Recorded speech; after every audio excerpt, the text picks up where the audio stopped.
Hello and welcome to another edition of the Fifth Quarter. I'm Mike Ciarochi, sports editor of the Herald-Standard, of Herald-Standard.com, excuse me. And I'm joined once again by George Von Benko, author of Memory Lane and a radio personality at WMBS 590 here in Uniontown. George, a little more pleasant. Oh, ye of little faith. What? You and Robert, our cameraman, both thought that they were going to lose. Yeah, well, on film, I picked them to win. Though, yeah, so. You did, but I'm surprised by. I just didn't see that coming. No, I didn't either. They really pulled it together. I think one of the things we mentioned last week was that, as Chris Berman from ESPN says, nobody circles the wagons like the Buffalo Bills. The Pittsburgh Steelers do a pretty good job of that as well. Well, they did, but who could have seen? I didn't even think he was going to get a start, and they throw him after three practices, only two of them with pads. Yeah. And Max Starks, according to Craig Wolfley, I spoke to him after the game, and Craig was doing his own little grading on the sideline. There were 50 positives and like 8 negatives for Max, and that's pretty good. And he gets a game ball. Yeah. I didn't see that coming either. No. There's a lot of things we didn't see coming. I don't think anyone in the stadium, anyone of the 63,875 people who were there saw it. No one on TV could have seen it coming. Of course, I'm talking about the fake punt. That I think if there was a turning point in the game, that was it. Oh, it was huge. Yeah. That I would say that, and the other play that was huge was getting the ball back after the onside kick with the interception that quickly. Yeah. Right. And I believe Tennessee's quarterback even alluded to that. Hasselbeck, yes. Lamar Woodley made kind of a game. Well, actually, Kiesel deflected it, and Woodley came up with it, and that was huge because you could see the momentum was starting to shift a little bit right at that point. And with this team, I mean, they're 3-2, but a little momentum swing. That game could have gone the other way. The way this team has played so far this year, but they did. They gutted it out. Terrific win for the team, I think. Very much what the doctor ordered. Hard to fault any one area of the team with anything wrong. I guess you could say special teams had about a 50-50 day because they did have the fake field or the fake punt that worked in their favor. And they had the onside kick they didn't recover. But Antonio Brown had a pretty good return on the one punt. So it sort of evens out. Yes, and Mark Mariani had a pretty nice return early in the game for Tennessee, so maybe that's a wash. There's some key and interesting defensive stats in the game. James Ferrier, 13 tackles combined. We can take him off the side of the milk carton now along with Woodley. He has been found Woodley. Lamar Woodley, we mentioned him earlier, had a sack and a half. But there was a reason for that, though, and it's funny. I was talking with several people at the game, and we had been lamenting how badly the defensive line had played in the first 4 games, and they were missing some key people. Aaron Smith was out, Casey Hampton was out. We weren't sure that Chris Hoke was playing as well as he could play. They were having problems with that stretch play. Chris Hoke at nose tackle had an outstanding game for Pittsburgh, and that helps the linebackers when you keep them off them. And he played the stretch play. They were talking about it after the game differently than they had been playing it when Casey was in there. Big snack. Well, you're supposed to. They want to get the guy out in front of the center, which is hard to do. Hope was doing it differently. He was going behind the center, and he was gumming up all the works. And another interesting note about Chris Hoke.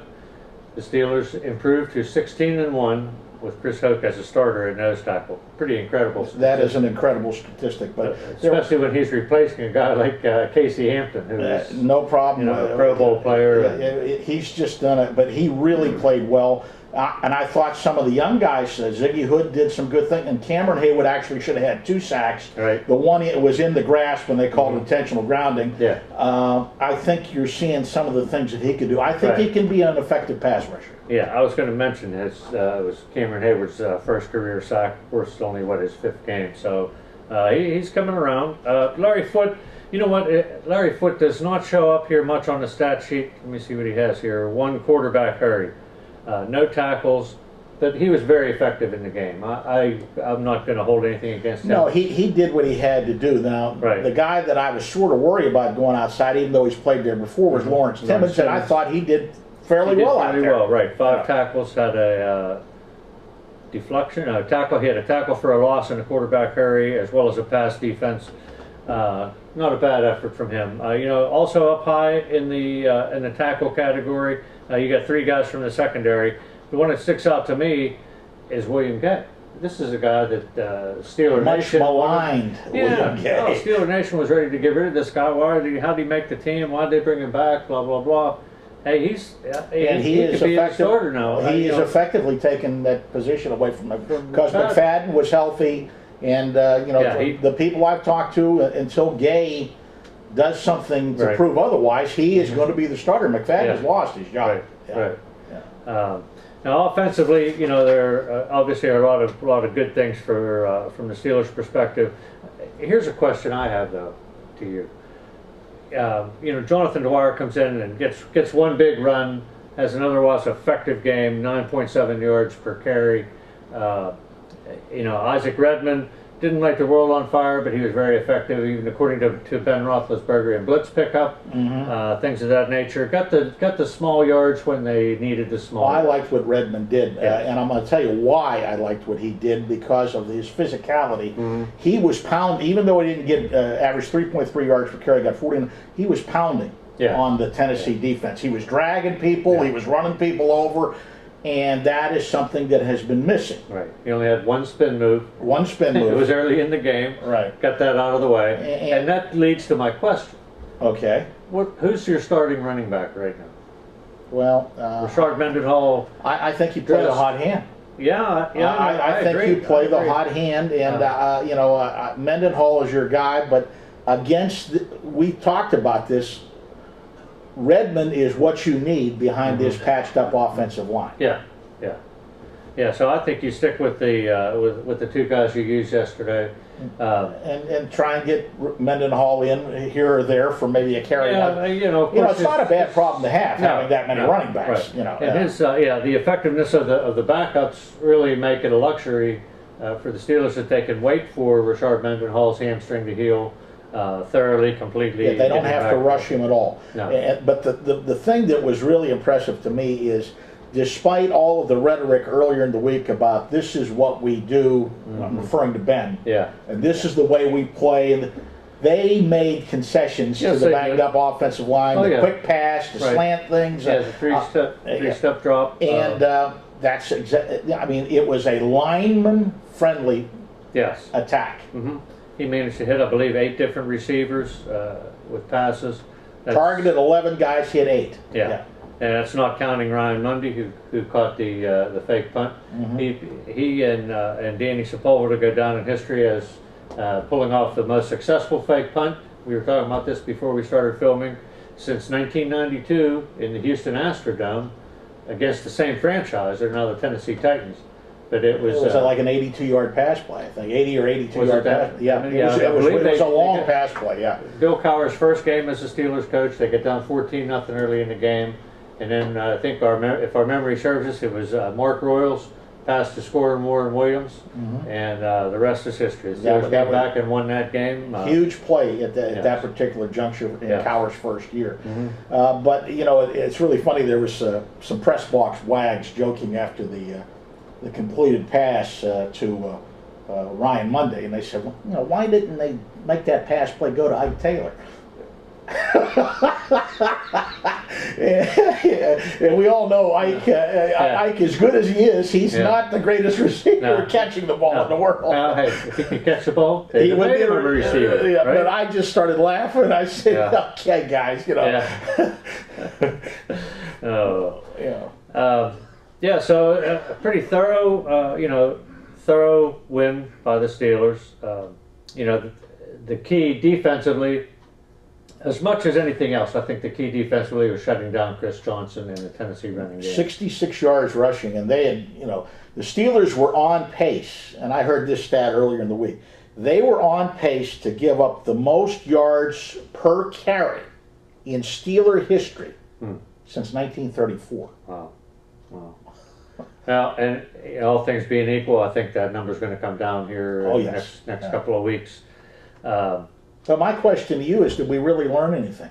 Because I still have questions about Tennessee. Yeah, I'm sure we all have questions about them.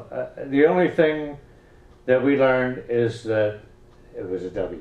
It was a W, and a much needed W. Much needed one, yeah. Yeah, and you got to figure that they'll pile on another one this week with Tennessee coming in, or not Jacksonville. with Jacksonville coming in, and it's definitely something they can build on.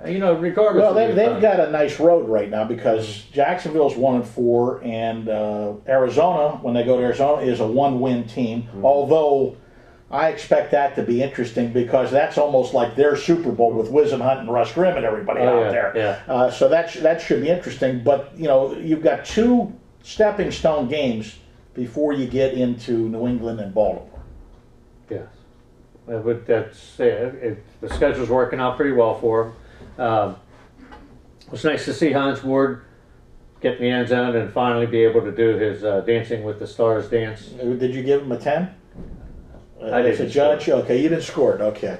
But I thought that was an interesting and he did it twice. Move. Yeah, but it was good to see him. The middle of the field was open. They were playing a cover 2, and the middle was open, and Ben took advantage of it with Ward and with Heath Miller. With Heath Miller, right. Yeah, Heath coming in with 3 catches out of 4 targets, 46 yards and a touchdown. Hines Ward, as we mentioned, 7 catches out of 8 targets, 54 yards and 2 touchdowns.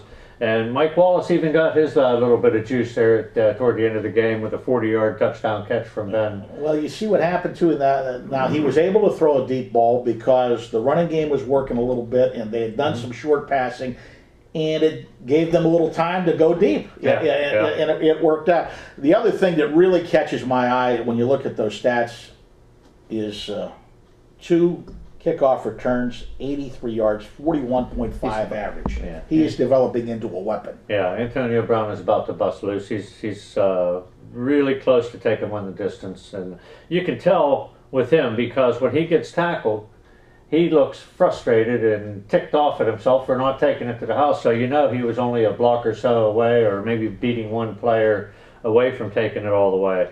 But I want to go back real quick to Mike Wallace's touchdown catch. I mentioned that he got a little bit of what he wanted in the game. I want to put a little pump out to Robert Escobar, our photographer, who happened to get the 40-yard touchdown catch on film, chronicled in today's Herald-Standard.com.